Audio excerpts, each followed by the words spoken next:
Now, we are ready to state what is called the first law of thermodynamics. The first law of thermodynamics is we can say that it is the extension of the conservation of the energy, or it is the extension of the work energy theorem. But now we extend the concept to the thermal process.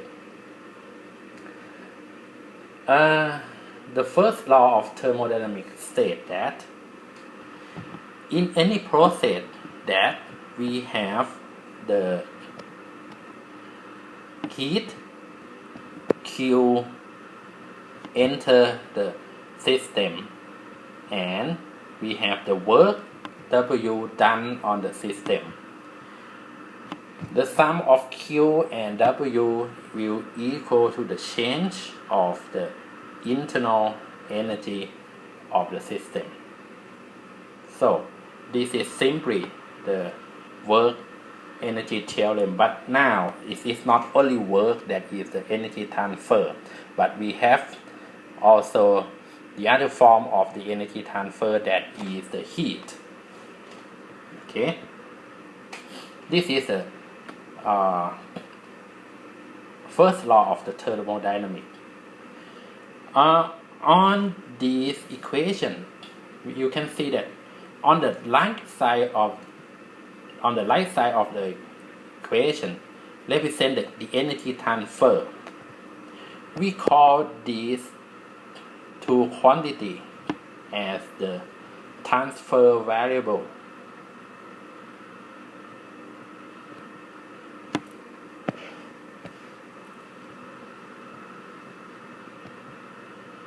It's a transfer variable. That is, it represents the transfer of the energy into or out of the system. On the left side, we call this the state variable.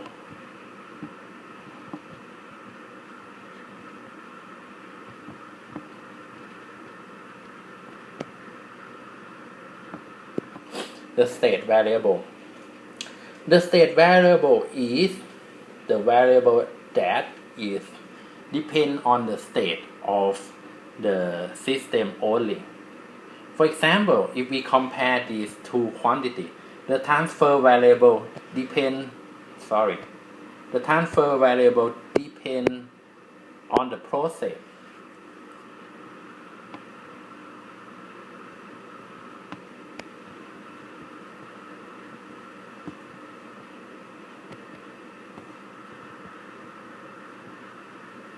Depend on the process. Okay, as we have mentioned in the last section, that Q and W is not we cannot determine Q and W only from the initial and final state of the system. The state here means the pressure, the volume, and the temperature.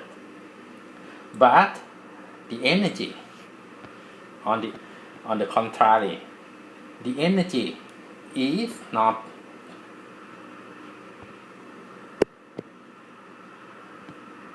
or independent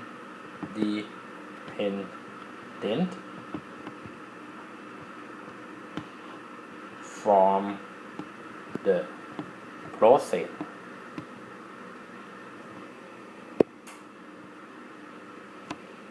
It means that if you have the same initial state and same final state, the change of the internal energy will be the same.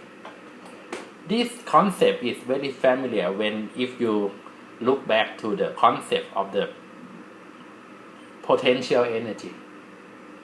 You can see that the potential energy change is path independent. We have discussed this in the chapter of the conservation of energy. It means that if you have the same initial state and the same final state, the change of the potential energy is the same. But here we extend the idea to the thermal process, and as we have defined the internal energy in the beginning of this chapter, that In fact, it is the energy of the microscopic component of the system. It's a mechanical energy of the microscopic component. So it should have the same property. That is, the energy, the internal energy is the state variable which is independent from the process. Okay. The first law tells us that the transfer variable, the transfer of the heat or the work, will change the internal energy of the system. The value of this transfer energy depends on the process, but the value of the internal energy, if we have the same initial and final state, we will have the same internal energy. From this first law, we can see that if we are looking at an isolated system,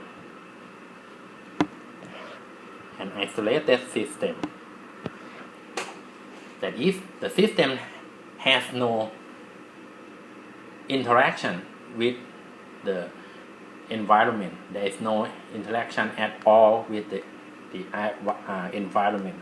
So it means that we cannot have no heat enter or leave the system, and we cannot have no work done on or done by the system. And follow the first law, we have that the change of the internal energy of any process for the isolated system is equal to 0, or we can have that internal energy of the system is a constant.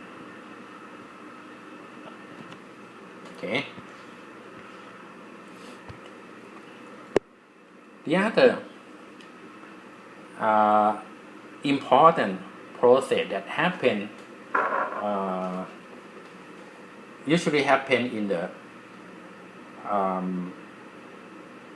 real application of the thermodynamic process is what is so called the cyclic process.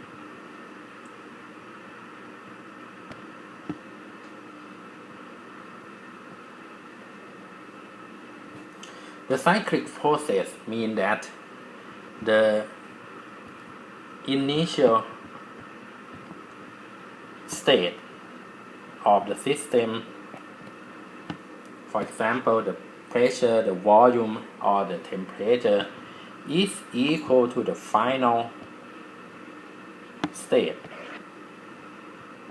of the system. The initial state is equal to the final state of the system. So, if we have that the initial state is equal to the final state, it means that the initial internal energy must be equal to the final internal energy, or we can say that the change of the internal energy is equal to 0, which means that Q plus W is equal to 0. We must have that Q is equal to the minus W in the cyclic process. What does it mean? It means that since for one cycle of the process there is no change of the internal energy, the work done on the system must be equal to the heat that leaves the system. Okay? If the work done on the system is positive, you can see that the heat is negative. It means that the heat left the system. But if the work done on the system is negative, heat is positive. It means that if the system do some work, if the system does some work, there must be heat from somewhere enter the system to compensate with the energy that's spent for the work done by the system. So we must have Q is equal to minus of W in the cyclic process. You can see that the cyclic process is quite important because the mechanism of most of the engine is the cyclic process. The engine works by repeating the state of the engine all the time. We will see this in more detail in the